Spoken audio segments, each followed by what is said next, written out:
All right.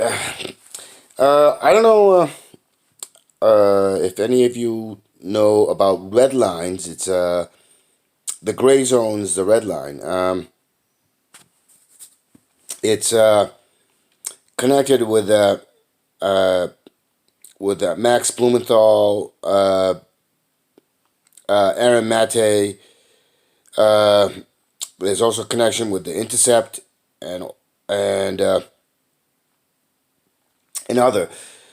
Anyways, I was watching an interview done by Anya Parenpel, who does red lines, and she had an Iranian professor. Uh, and they were talking about all the things that are happening in the Middle East and how the West is involved and Israel is involved. And I'm not going to get all into that, but one of the things that's been debunked by actual journalists and not the Western media propagandists and insiders, um, uh, is the the chemical weapons in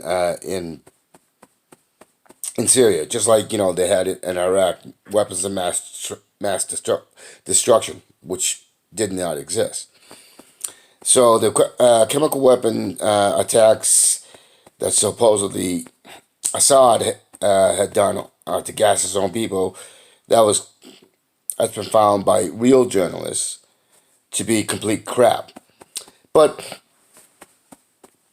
here's the clincher, and I'm red faced about this because I'm ashamed and baffled that that this hadn't occurred to me, and a lot of people in independent media and independent journalism, they seem to have missed this as well, and it's the most obvious thing in the world. And this was a comment.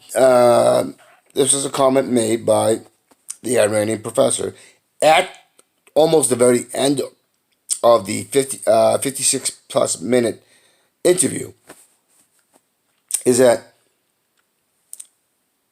if there were chemical weapons in Syria, right, and the West, the U.S., Britain, France, and some others fired Tomahawk missiles and other missiles at these chemical weapons sites, if there were chemical weapons there, but not to say that that the West didn't fire missiles at these sites, at these supposed sites. He said, then Damascus and much of Syria, uh, and he didn't say this, so I'm going to put this in, but Western troops, the U.S. and other Western troops, as well as those being shadow supported, like ISIS and Al Qaeda and all those, now Nusra and all these, uh, they would have been immediately impacted. Damascus would have been a complete and utter catastrophe zone, an apocalyptic ruin, because it makes no sense. It makes absolutely no sense that you would fire missiles at a chemical weapons sites, where they're depots, where they're storing chemical weapons.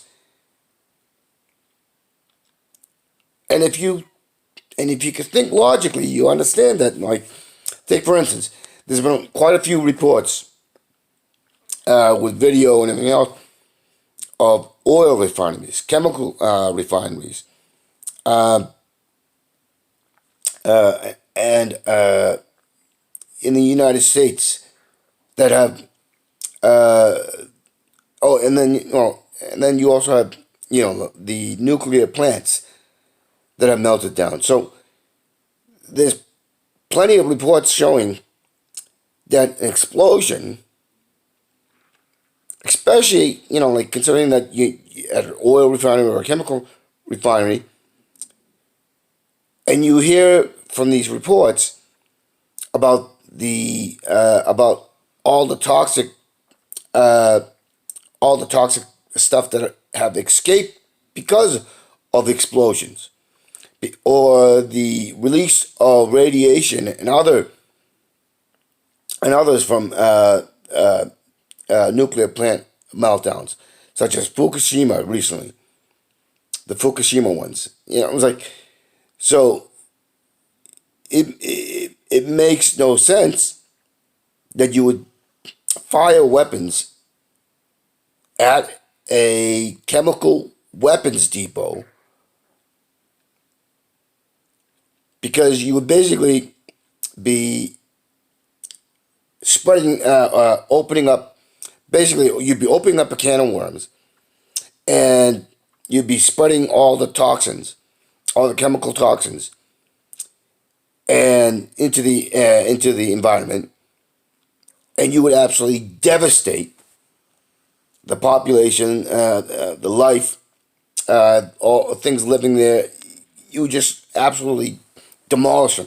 I mean, take for instance Chernobyl. See what happened. It'd be like a Chernobyl thing, or what's happening in with Fukushima and other places. But instead of radiation, you would have chemicals, seriously toxic chemicals.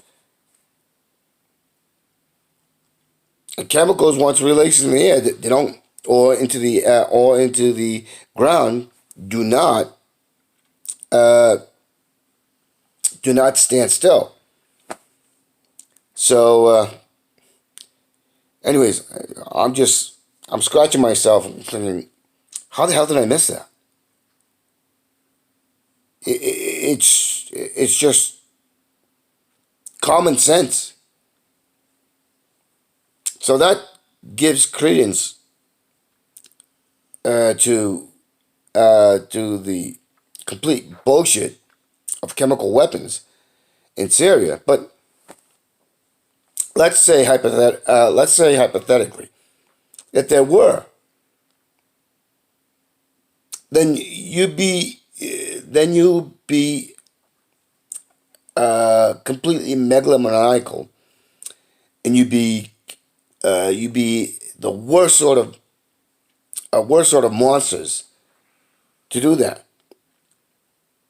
We watch a lot of these movies and shows where they go in, they send in spies to blow up a chemical plant or blow up a nuclear plant or counterintelligence, but it doesn't work.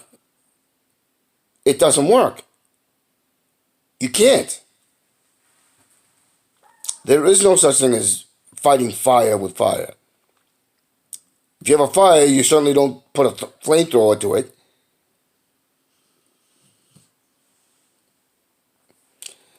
So maybe that's a bad example, because in combating forest fire, you can actually use fire too. But that has to do with building up atmospheric air pressure, and to to